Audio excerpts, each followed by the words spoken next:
cioè quando ho cantato un pezzo in italiano, cos'era di Fornaciari, no? Era bellissimo, quindi non capisco perché, brava, canti in inglese, però infatti nessuno gliene frega niente.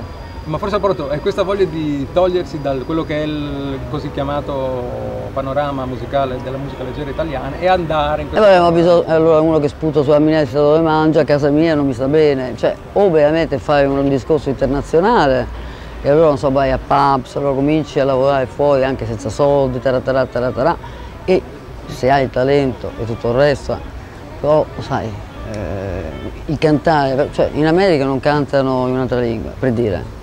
Però accettano altre lingue, adesso per esempio lo spagnolo e l'italiano è incredibile, sono impazziti perché hanno bisogno di cultura, però non gliene frega niente di avere qualcuno che alla fin fine, cioè gente che canta bene fuori Italia, cioè ne troviamo a bizzeffe, capito? Ora Elisa io trovo che sia molto brava, però liberiamoci, cioè non serve a niente fare video a miliardo, è meglio investire 1 miliardo se hai qualcosa in altre cose.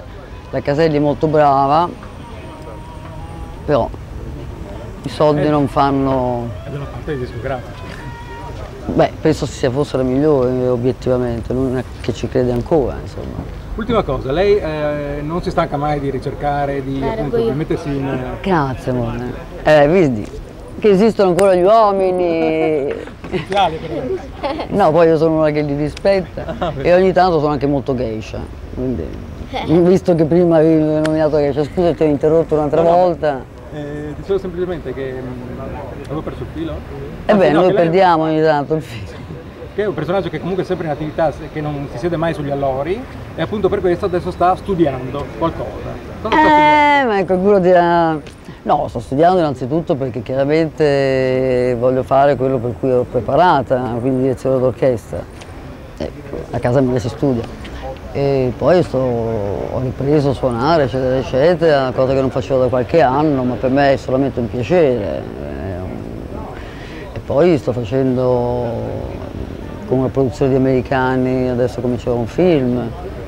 Poi ho uno spettacolo che ci ha impiegato quasi 1 anno per scrivere, quindi non male.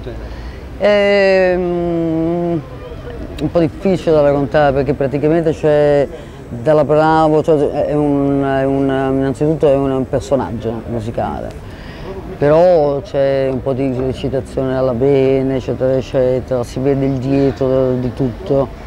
Cioè il backing stage è molto complicato, ma molto bello. Penso sarà un video molto invitato. O in teatro? No, in teatro non ci stiamo. Sarà girato? No.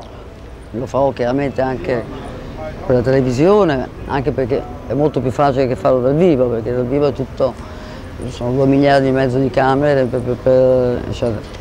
E poi adesso lascio perdere le cose tecniche. Ma verrà anche video, ma non fatto video perfetto, capito? Io voglio video live, altrimenti uno va in studio e lo fa video ed è molto più facile. Tipo noi? Tipo noi? Adesso? Beh, adesso siamo talmente normali, io non so, io mi sento un carciofo, ma d'altronde abbiamo fatto veramente un viaggio di quelli che in 37 anni di carriera non mi è mai successo, ti giuro. No, ma va benissimo. Bene, allora per cui le prossime cose che vedremo sarà Nicoletta Strambelli. La Strambelli in The Fool, esatto, in The Fool prima e poi direzione d'orchestra dopo.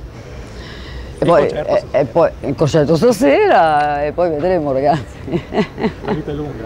Sì, a questo punto me ne sto rendendo conto. Poi c'è una mamma di 80 anni che se ne va in giro anche in moto, quindi a questo punto. Va bene, molte grazie. Vi auguro ogni bene, voglio salutare il pubblico che in questo momento vede il carciofino e c'è la Bravo sotto e dire che l'importante nella vita è avere molta serenità interiore e grande salute.